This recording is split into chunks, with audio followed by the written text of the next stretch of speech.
After a wealthy man's passing, his family is stunned to learn that his loyal maid is the primary heir to his estate. As tensions rise, her surprising reaction leads to a chain of events that reveal hidden truths and challenge everyone's understanding of loyalty and gratitude. And if you cherish your family and love stories like this, don't forget to subscribe to our channel and avoid 10 years of bad luck. The late autumn wind swept through the Oakwood Cemetery as Harold Jenkins' mahogany casket was lowered into the ground. Clara Thompson stood at a respectful distance from the Jenkins family, her weathered hands clutching a white handkerchief. Her black dress, simple but dignified, contrasted sharply with Victoria Jenkins' designer mourning attire. The funeral proceedings maintained their solemnity until Richard Morton, Harold's attorney, approached the gathering. Victoria's perfectly maintained composure cracked as she watched him walking toward them, her manicured fingers drumming against her arm. "When will we discuss the will?" she whispered to her brother Daniel, loud enough for nearby mourners to hear. Daniel Jenkins remained stoic, his tall frame rigid as he observed the proceedings. Unlike his sister, he maintained his composure, though his jaw tightened at Victoria's inappropriate timing. The other mourners began to disperse, leaving only the immediate family and Clara behind. In Morton's office, the tension was thick enough to cut with a knife.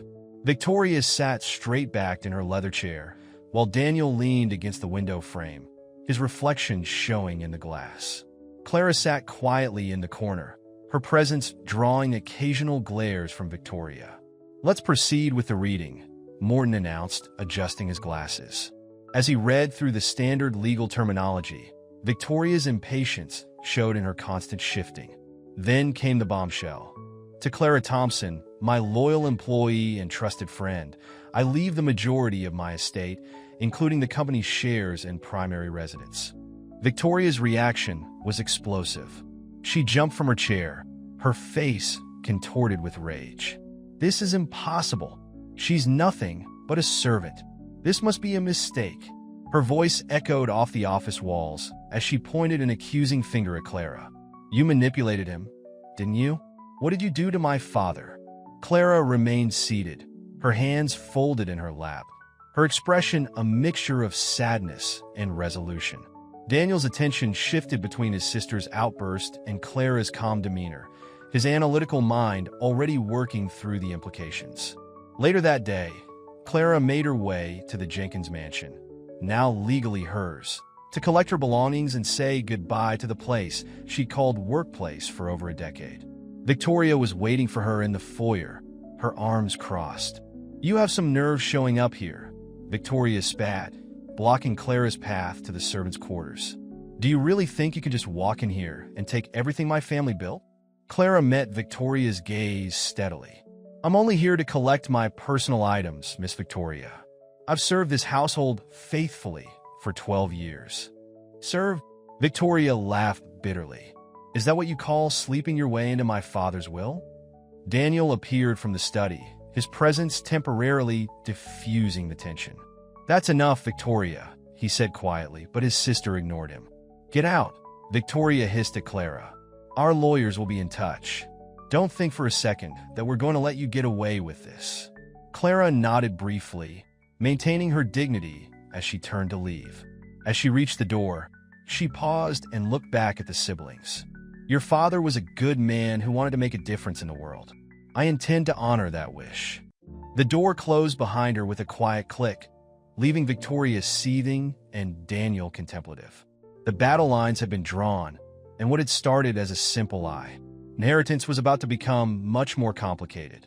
1 week after the funeral, Clara sat at her modest kitchen table, surrounded by papers and community resource guides. Her small apartment, a stark contrast to the Jenkins mansion, became the unofficial headquarters for her charitable planning. She had invited Sarah Martinez, a local social worker, and James Chun, a community organizer, to help shape her vision. "The neighborhood needs more than just handouts," Clara explained, pushing her reading glasses up her nose. "Harold always talked about sustainable change. We need programs that help families become self-sufficient." She pulled out a worn notebook filled with ideas she collected over her years of service. James nodded, pointing to statistics on his laptop. The east side of town has the highest concentration of single-parent households. Most are working 2 or 3 jobs just to make ends meet.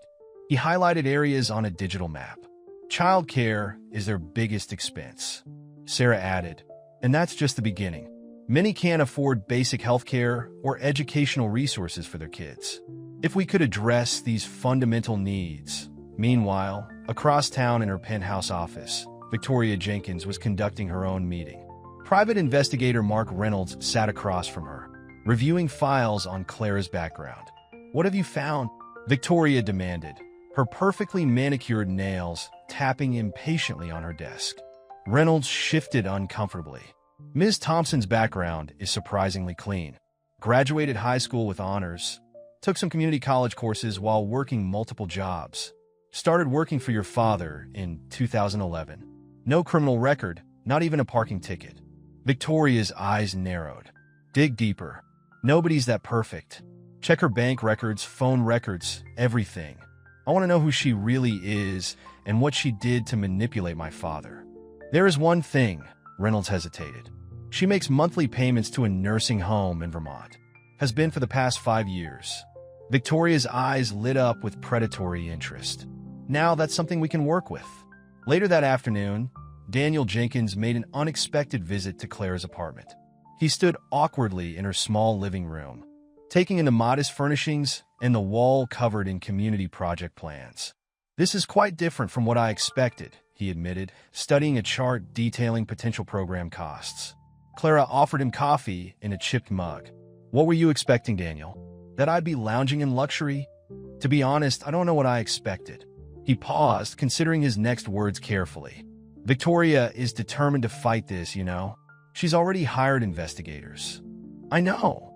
Clara's voice was steady. "But this isn't about the money. Your father understood that." Daniel's expression softened slightly. "Did he? What exactly was your relationship with my father?" "Clara, he was my mentor," she replied simply. "He taught me that wealth without purpose is meaningless. Everything I'm planning now, these programs, this foundation, these were all inspired by conversations we had over the years." Daniel picked up one of the project proposals. "A vocational training center combined with affordable childcare?" "Yes. Help parents learn new skills while ensuring their children are cared for. Break the cycle of poverty through education and opportunity." Clara's eyes lit up as she explained the details. Daniel found himself nodding along, despite his initial skepticism. "It's actually well thought out. But why not just donate to existing charities?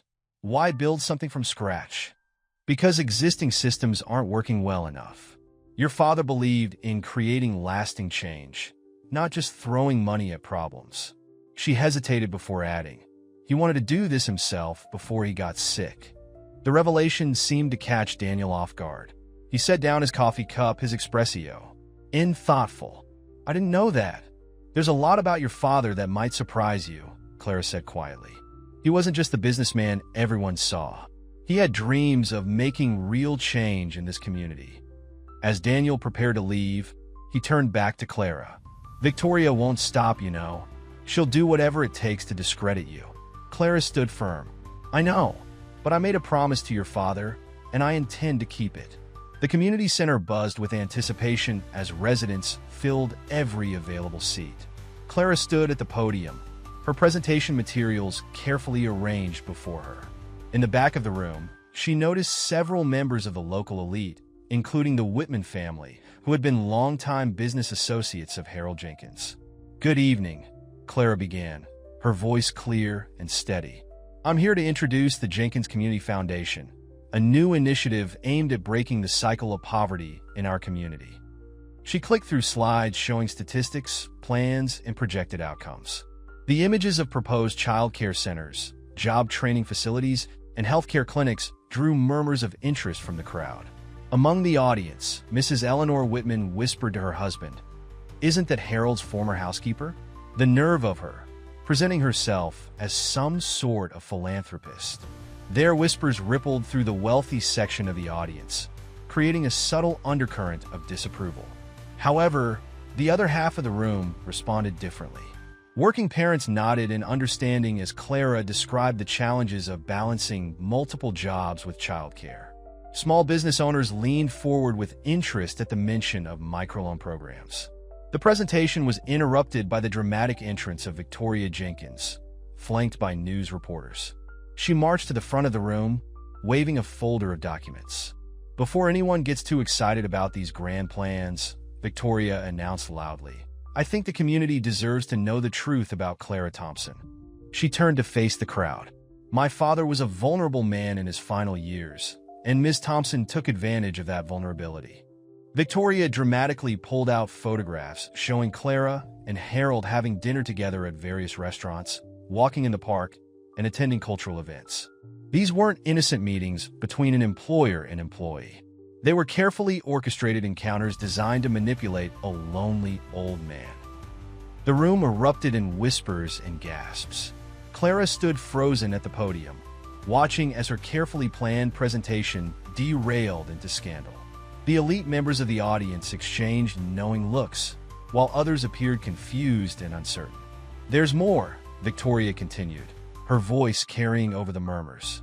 "Ms. Thompson has been making regular payments to a facility in Vermont. What she hasn't told anyone is that this facility houses her mother, a woman with a history of financial fraud." The revelation hit the room like a thunderbolt. Clara's hands gripped the podium tightly, her knuckles turning white. She hadn't expected Victoria to discover this particular detail of her life, let alone use it against her so publicly.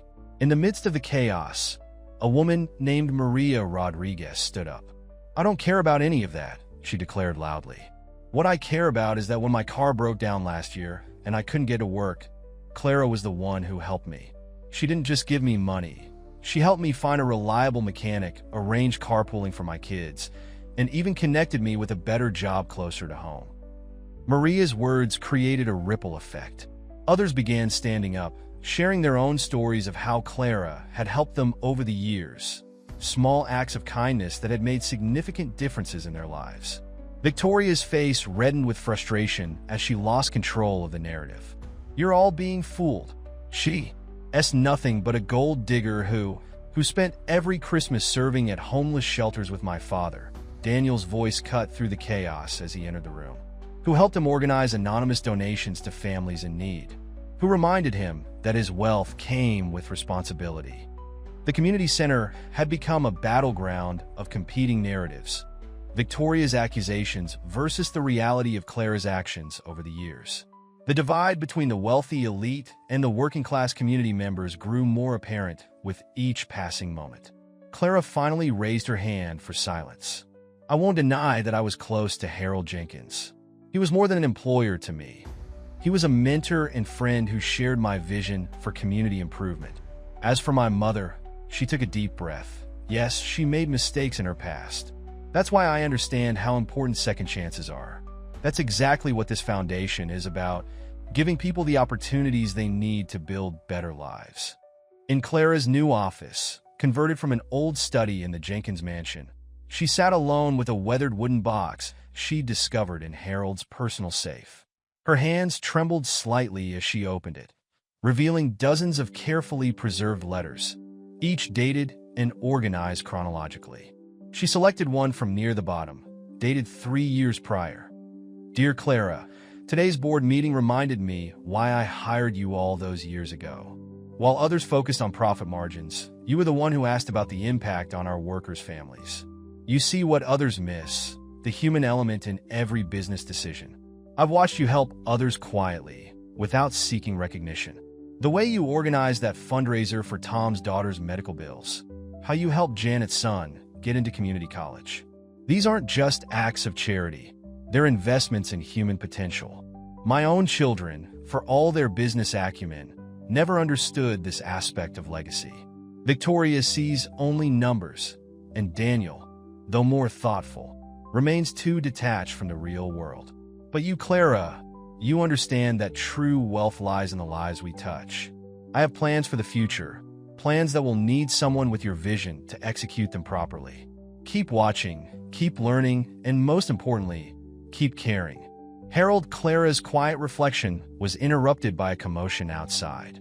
Victoria Jenkins stood in the driveway, shouting up at the house. Security cameras captured her erratic movements as she pointed accusingly at windows. "Come out and face me, you manipulative witch." Victoria's voice carried through the closed windows. "You think you can hide in my father's house? In my house?" Clara descended the stairs and stepped outside, maintaining her composure. "Victoria, this isn't helping anyone. Don't talk to me about help." Victoria advanced aggressively. "You wormed your way into my father's life, played the perfect servant while plotting to steal everything." Their confrontation drew attention from passersby, some recording with their phones. Victoria's perfectly maintained appearance began to crack as she grew more agitated. "Your father made his own choices," Clara replied calmly. "He wanted his legacy to mean something more than profit." Victoria lunged forward, grabbing Clara's arm. "You're nothing. Do you hear me? Nothing but a servant who got lucky." The scuffle that followed was brief, but intense. Clara defended herself without aggression, while Victoria's attacks became increasingly frantic. Nearby residents called the police, and within minutes, the incident was all over social media. Later that evening, Daniel arrived at Clara's door, his expression troubled. "I saw the videos," he said. "Are you all right?" Clara nodded, leading him to the kitchen. "I've fine. I'm more worried about Victoria. She's hurting, and I understand why." Daniel's eyes fell on the box of letters on the counter. "What's that?" "Our father's letters. He wrote to me regularly over the years, sharing his thoughts, his hopes." She hesitated before continuing. "He wrote about you, and Victoria too." Daniel picked up one of the letters, his eyes scanning the familiar handwriting. "I never knew he wrote letters. He was always so formal with us." He struggled with that, Clara admitted. He wanted to connect, but didn't know how. That's partly why he threw himself into community work. It was easier than facing the distance with his own children. Daniel set down the letter and looked at Clara with new understanding. "I've been thinking about what you're trying to do with the foundation. I want to help." "Really?" Clara's surprise was evident. "Yes. I've been watching how you handle everything. The accusations, the media, Victoria's outbursts. You've stayed focused on the mission, just like my father would have wanted." He paused, collecting his thoughts. "I can help organize a proper charity event, something to show the community what the foundation can really do." Clara studied him carefully. "Why now?" "Because I'm starting to see what my father saw. This isn't about the money or the inheritance. It's about making a difference." He gestured to the letters. "And maybe it's time I learned more about the father I apparently never really knew." The grand ballroom of the Metropolitan Hotel sparkled with elegant decorations as guests arrived for the Jenkins Community Foundation's first official fundraising event. Clara had worked tirelessly with Daniel to organize every detail, from the sustainable catering to the presentation boards showing proposed community projects. Local business leaders mingled with community organizers, creating an unprecedented mix of social circles. Clara, dressed in a modest but elegant blue gown, moved through the crowd, connecting potential donors with program coordinators who could explain the foundation's initiatives in detail. Daniel was in the middle of introducing Clara to a potential corporate sponsor when the first signs of trouble appeared. Victoria Jenkins strode through the entrance, followed by a group of protesters carrying signs with accusations. "Stop the Jenkins family betrayal and justice for the real heirs." "Ladies and gentlemen," Victoria announced, her voice cutting through the elegant background music. "I'm sorry to interrupt this lovely charade, but you deserve to know the truth about where your donations would really be going." Security moved to intercept the protesters, but Victoria had already commanded the room's attention. She pulled out a stack of papers, waving them dramatically. "These are records of Clara Thompson's mother's conviction for fraud. The apple doesn't fall far from the tree, does it, Clara?" Victoria's eyes gleamed with malice. "And here's something even more interesting. Phone records showing daily calls between Clara and my father in the months before he changed his will. Quite suspicious for a mere employee, wouldn't you say?" The crowd murmured uncomfortably. Some guests began edging toward the exits, while others watched the scene unfold with morbid fascination. Clara felt the weight of countless stares, judging, questioning, doubting. In that moment of crisis, Clara did something unexpected. She walked calmly to the center of the room, took the microphone from the bandstand and addressed the crowd directly. "Yes, my mother made mistakes," she began, her voice steady. "She tried to provide for our family through desperate means, and she paid the price." Those daily calls Victoria mentioned, they were discussions about community needs, about families struggling like mine once did. Harold Jenkins understood something fundamental, that empathy comes from experience. Clara gestured to the presentation boards. "Every project here is designed to prevent others from facing the desperate choices my mother faced. Every program aims to provide support before crisis hits. Harold did, and choose me despite my background. He chose me because of it, because I understand firsthand what it means to need help and what it means to receive it with dignity." The room fell silent, absorbing her words. Then, from the back, Maria Rodriguez, now employed as the Foundation's Community Outreach Coordinator, stepped forward. "I can vouch for every word she's saying," Maria declared. "Clara and this foundation gave me back my dignity when I was at my lowest. That's worth more than all the money in this room." Victoria's face contorted with rage, but before she could respond, a hotel security guard handed Clara an envelope. "This just arrived for you, ma'am." The sender was quite insistent. Clara opened it, her face paling slightly as she read. "We know what really happened the night Harold Jenkins died. Keep pushing this foundation, and everyone will know too. Some secrets are better left buried." Daniel, noticing Clara's expression, quickly moved to her side. "What is it?" Clara handed him the note, her hands slightly trembling. "Someone's trying to stop us, Daniel." "But why? What really happened the night your father died?" Victoria, having moved closer, caught sight of the note. For a brief moment, her confident demeanor cracked, showing a flash of genuine fear before she composed herself. The elegant fundraiser had transformed into a tension-filled scene of uncertainty. As security began clearing the protesters, Clara stood firm, though her mind raced with questions. What secrets lay buried in the Jenkins family history? And more importantly, who was desperate enough to threaten her to keep them hidden? The courthouse buzzed with anticipation as the Jenkins inheritance case finally went to trial. The mahogany panel courtroom was packed with spectators, journalists, and interested parties from both sides. Clara sat at the defendant's table, her posture straight, but her hands clasped tightly in her lap. Victoria's legal team had assembled an impressive array of witnesses, each ready to cast doubt on Clara's relationship with Harold. The Jenkins family's longtime attorney, Richard Morton, was particularly uncomfortable as he took the stand. "Mr. Morton," Victoria's lawyer began, "in your 20 years of serving as Harold Jenkins' attorney, did he ever mention plans to leave his estate to his housekeeper?" Morton shifted in his seat. "No, not explicitly. However, Mr. Jenkins did express growing concern about the future direction of his legacy in his final years." "And would you say it was normal for a man of Mr. Jenkins' standing to leave his entire fortune to an employee rather than his children?" "Objection. Calls for speculation," Clara's attorney interjected. Sustained, the judge ruled. Clara's testimony came next. She walked to the witness stand, feeling the cold stares of the Jenkins family. Victoria sat with her arms crossed, while Daniel looked conflicted, his eyes moving between his sister and Clara. "Ms. Thompson," her attorney began, "please describe your relationship with Harold Jenkins." Clara took a deep breath. "I began working for Mr. Jenkins 12 years ago as his housekeeper. Over time, our relationship evolved. He became a mentor to me, sharing his vision for community development and social responsibility." "And did you ever engage in any inappropriate relationship with Mr. Jenkins?" "No." Clara's voice was firm. "Our relationship was based on mutual respect and shared values. He taught me about business, about philanthropy, about making a real difference in people's lives." Victoria's lawyer stood for cross-examination. "Ms. Thompson, isn't it true that you made numerous private trips with Mr. Jenkins in the years before his death?" "Yes, to visit community centers, charitable organizations, and potential project sites. And these trips often included private dinners, theater visits, cultural events." Mr. Jenkins believed in experiencing the community he wanted to help. "We discussed Foundati on plans during these outings." The lawyer produced a stack of photographs.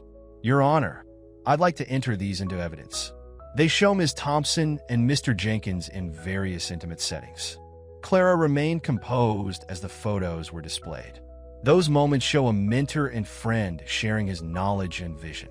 Nothing more. Victoria suddenly stood up. She's lying. She manipulated our father, turned him against his own family. Order in the court. The judge's gavel crashed down. Then came the moment that changed everything. Daniel Jenkins unexpectedly approached the bench. Your Honor, I request to testify. Victoria's face drained of color. Daniel, don't you dare. Daniel took the stand, his expression resolute. I need to speak the truth about our father and Clara Thompson. He began to describe the transformation he'd witnessed in his father over the years. The more time he spent with Clara, the more he returned to the man I remembered from my childhood, passionate about helping others, excited about making a difference. She didn't manipulate him. She reminded him of who he really was. The night before he died, Daniel continued, his voice thick with emotion. I overheard him talking to Clara about the foundation plans.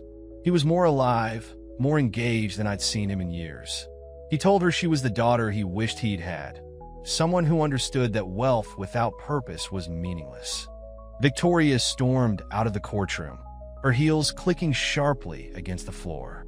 Daniel continued, Our father wasn't manipulated. He made a choice based on who would best carry forward his true legacy. And everything Clara has done since inheriting has proved he made the right choice. The testimony sent ripples through the courtroom. Journalists scribbled frantically, while spectators whispered among themselves. Clara sat quietly, tears in her eyes, as the truth of her relationship with Harold was finally revealed in public. In the weeks following Daniel's testimony, Clara's office began receiving an unprecedented volume of mail. Each morning, her assistant would bring in stacks of letters from community members sharing their stories and offering support. One particular letter caught her attention. Dear Ms. Thompson, I was a janitor at Jenkins Industries for 15 years. Mr. Jenkins once found me studying business textbooks during my break. Instead of reprimanding me, he paid for my night classes. Today, I manage my own cleaning service company. When I heard about your foundation's education initiative, I knew I had to share my story. Mr. Jenkins believed in giving people chances. You're continuing his real legacy. Marcus Williams, meanwhile, investigative journalists had begun digging into the Jenkins family history. The headline in the Business Chronicle read, Jenkins Family, a history of buried scandals. The article detailed Victoria's troubled past, including covered-up drunk driving incidents and questionable business practices. Clara sat in her office reviewing press clippings when Sarah Martinez burst in. You need to see this, she said, turning on the television. Victoria Jenkins was being interviewed on a national morning show. My father was a brilliant businessman, Victoria was saying, her rehearsed smile firmly in place. But in his final years, he became susceptible to influence. This woman, this housekeeper, took advantage. The host interrupted, but Ms. Jenkins, our research shows that under Clara Thompson's leadership, the Jenkins Community Foundation has already helped over 200 families with education and housing assistance. How do you respond to that? Victoria's smile faltered. Anyone can give away money. The question is where that money came from, and speaking of money, the host continued, we've received documents showing that during your time as VP of Jenkins Industries, several $1 million were diverted to offshore accounts. Would you care to comment on that? Victoria's face went pale. She removed her microphone and walked off the set, leaving the host stunned. Later that day, Clara received an unexpected call from a national talk show. Ms. Thompson, we'd like to invite you to share your story. Our viewers are fascinated by what you're doing with the Jenkins fortune. Clara initially hesitated, but Daniel encouraged her. This is your chance to share the real story, to inspire others to use their resources for good. The following week, Clara appeared on Morning America. The studio lights were bright, but her voice remained steady as she spoke about her vision. This isn't about the money, she explained. It's about responsibility. Harold Jenkins understood that wealth comes with an obligation to help others.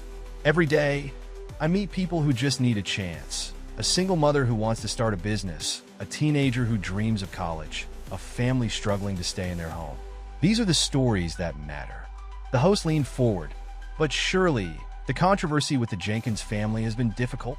Clara paused thoughtfully. Change is always difficult, but what matters is the impact we're making. Just yesterday, we helped 10 families avoid eviction and enrolled 15 adults in vocational training programs. That's Harold's legacy in action. Social media exploded with support. Hashtag Jenkins Legacy began trending, with thousands sharing stories of how Harold Jenkins or the new foundation had touched their lives. Even some of Victoria's former allies began distancing themselves, impressed by Clara's grace under pressure and the foundation's tangible results. The media attention brought unexpected benefits. Corporate donors, impressed by the foundation's transparency and effectiveness, began pledging support. Other wealthy families reached out, interested in replicating the foundation's programs in their own communities. Clara maintained her focus despite the growing spotlight.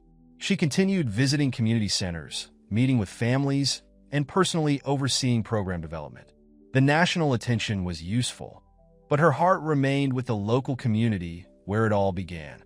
Victoria Jenkins sat alone in her penthouse apartment, surrounded by newspapers chronicling her fall from grace. Her phone, once constantly buzzing with social invitations and business opportunities, had grown silent. She picked up a photo of her father, studying his face as if searching for answers.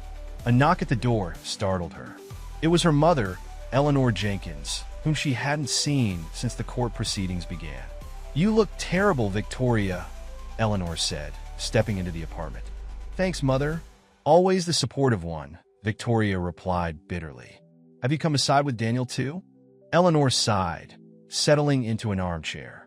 "I've come because you're still my daughter, despite everything. But Victoria, this vendetta against Clara needs to stop. You're destroying yourself. She stole everything from us? Did she? Or did your father simply see something in her that he couldn't find in his own children?" Eleanor's words cut deep. "I've been watching her, Victoria. She's doing exactly what your father always talked about, but never had the courage to do himself." Meanwhile, Daniel had immersed himself in his father's private study, which had remained untouched since Harold's death. Among the leather-bound books and financial reports, he discovered a hidden compartment in the desk. Inside was a leather journal, its pages filled with Harold's handwriting. Daniel began reading. October 15th, 2022. Today, Clara showed me her plans for community development. While Victoria fights for control of the board and Daniel hides in his analysis, Clara sees the bigger picture. She reminds me of myself before money became everything. Perhaps that's why I've made my decision about the will. Daniel's hands trembled as he continued reading. The journal revealed his father's growing disillusionment with his children's materialistic values and his deepening trust in Clara's vision. He immediately called Clara. "I need to see you. I found something." When Clara arrived at the study, Daniel handed her the journal. "Read this," he said quietly. "Father wrote about everything. His disappointment in us, his hopes for the foundation, his reasons for choosing you." Clara read carefully, her eyes filling with tears at certain passages. "He never told me any of this," she whispered. "There's more," Daniel said, pulling out another document. "It's a preliminary plan for the foundation, dated 2 years before his death. Everything you're doing now, the vocational training, the childcare centers, the housing assistance, he had already envisioned it all. With you as the leader." Clara sat heavily in Harold's old chair. "He used to talk about making a difference, but I never knew he'd planned it in such detail." "Clara," Daniel's voice was hesitant. In his final entry, he mentioned something about the night he died. Something about Victoria visiting him. Before he could continue, they were interrupted by a call from the foundation security team. Someone had broken into the original Jenkins mansion, now converted into the foundation's headquarters. Arriving at the mansion, they found Victoria in Harold's former bedroom, frantically searching through drawers and closets. "It has to be here," she muttered, barely acknowledging their presence. "The proof. What are you looking for, Victoria?" Daniel asked gently, noting his sister's disheveled appearance. Victoria spun around, her eyes wild. "The real will. The one he wrote before she poisoned his mind. There has to be another will." "Victoria," Clara stepped forward, "your father wasn't manipulated. He made his choice based on Shut up, Victoria screamed. You don't know what happened that night. You don't know what She stopped abruptly, horror spreading across her face as she realized what she'd almost revealed. Daniel moved closer to his sister. What happened that night, Victoria? What did you do? The courtroom fell into absolute silence as Clara's attorney presented Harold Jenkins' journal as new evidence. Victoria sat rigid in her chair, her face a mask of controlled panic, while Daniel kept his eyes fixed on the judge. Your Honor, Clara's attorney began. This journal not only validates Ms. Thompson's testimony, but provides crucial context for Mr. Jenkins' state of mind when he made his final decisions.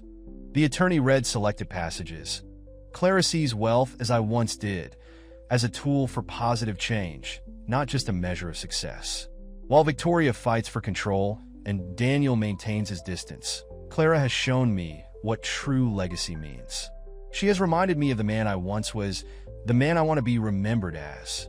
Victoria's attorney objected repeatedly, but the judge allowed the journal into evidence. Each entry revealed more of Harold's transformation and his growing certainty about his choice of heir. During a brief recess, reporters swarmed the courthouse steps. News vans lined the street, their satellite dishes stretching toward the sky like metal trees. The Jenkins case had captured national attention, becoming a symbol of the battle between old money and new values. When court resumed, Clara took the stand for her final testimony. The weight of the moment pressed down on her as she faced the packed courtroom. Mr. Jenkins and I often talked about purpose, she began. He told me about building his company, how somewhere along the way, he lost sight of what truly mattered. In our last conversation, he spoke about redemption, not just for himself, but for his entire legacy. Victoria shifted uncomfortably in her seat as Clara continued. These letters, Clara gestured to the evidence box, show a man who wanted to make amends, who saw an opportunity to transform his wealth into real change. He chose me not because I manipulated him, but because I shared his vision of what that change could look like. The courtroom grew tenser as Clara's attorney presented the final piece of evidence, security footage from the night Harold died. Victoria's face turned ashen. The grainy video showed Victoria entering her father's study late that night. The audio was faint but clear enough. You can't do this to me, Father. I've earned this. Victoria, my decision is final. The foundation will do more good then. You're betraying your own blood for a servant. The video showed Victoria storming out, knocking over Harold's heart medication in her rage. Hours later, he would be found deceased in his chair. Daniel's testimony followed. Our father's death was ruled natural causes, but now we know Victoria was there that night. She knew about his heart condition. She knew he needed that medication. Victoria finally broke. Standing up in the courtroom, she shouted. He was going to destroy everything. Everything our family built. And for what? So some housekeeper could give it all away to strangers? The judge called for order as Victoria continued her outburst. I didn't mean for him to die. I wanted him to see reason, to understand what he was doing to his real family. Clara's final statement to the court was delivered with quiet dignity. Harold Jenkins understood that family isn't just about blood. It's about shared values, shared vision, and shared commitment to making the world better. Everything I've done with his legacy has been in service of that understanding. The tension in the courtroom was palpable as everyone awaited the judge's final ruling. Victoria's inadvertent confession had changed everything, yet the larger question remained: what truly defines a family's legacy? The final day of the trial arrived with an unexpected twist. Daniel approached the judge with a weathered tape recorder found in Harold's study. Your Honor, I believe this is crucial evidence that needs to be heard. The courtroom fell silent as Harold Jenkins' voice filled the space, crackling through the old device. This recording is dated September 15th, 2023. I, Harold Jenkins, am of sound mind and body. I want to explain why I've made the decisions reflected in my will. For years, I've watched my children chase wealth while forgetting its purpose. Victoria, you see money as power. Daniel, you see it as security. But Clara sees it as I finally do, as a responsibility. Victoria sank deeper into her chair as her father's voice continued. I've spent my life building an empire, but what good is an empire if it doesn't serve humanity? Clara didn't manipulate me. She reminded me of who I used to be, of the dreams I had before wealth changed me. She showed me that it's never too late to make things right. The recording continued, revealing detailed plans for the foundation and Harold's hopes for its future. Most damaging to Victoria's case was his clear statement about potential challenges to his will. If anyone contests these decisions, especially my children, know that this is not a choice made in haste or under influence. This is my legacy as I choose to define it. The judge's ruling was decisive. Not only was Clara confirmed as the rightful heir, but Victoria faced potential criminal investigation for her role in the events surrounding her father's death. Outside the courthouse, Clara faced a sea of reporters. Instead of triumph, her expression showed compassion. Today isn't about winning or losing. It's about honoring Harold Jenkins' true legacy. The foundation's doors remain open to everyone, including the Jenkins family. Some wounds take time to heal, but we can all contribute to building a better community. Daniel stepped forward to stand beside her. My father made the right choice, he announced. I'm proud to support Clara and the foundation's mission. As for my sister, he paused, looking at Victoria being led away by her attorneys. I hope she finds P.C. with his decision. The foundation's first major project broke ground the following month. The Harold Jenkins Community Center, featuring job training facilities, childcare services, and health clinics. Victoria, having accepted a plea deal, began serving community service hours there, a fitting irony that slowly transformed into genuine involvement. 1 year later, Clara stood at the center's podium during its grand opening. The crowd included both wealthy donors and community members, sitting side by side. Daniel had taken an active role in the foundation's management, bringing his financial expertise to its charitable mission. Harold Jenkins once told me that true wealth isn't measured by what we have, but by what we give, Clara addressed the audience. This center represents that vision. It's not just a building. It's a bridge between those who have means and those who need opportunity. A small figure in the back caught her attention. Victoria, no longer the polished socialite, but somehow more genuine. She gave Clara a slight nod, a silent acknowledgement of change. The story of the Jenkins inheritance became more than a legal battle or family drama. It became a testament to the power of purpose over privilege, of vision over wealth, of transformation over tradition. Clara Thompson, once a humble housekeeper, had not only inherited a fortune, she had transformed it into a force for change, proving that true legacy isn't about what we leave behind, but about how we change lives going forward. The end of the legal battle marked the beginning of a new chapter, not just for Clara and the Jenkins family, but for an entire community. Harold Jenkins' final choice had sparked a transformation that would ripple through generations to come.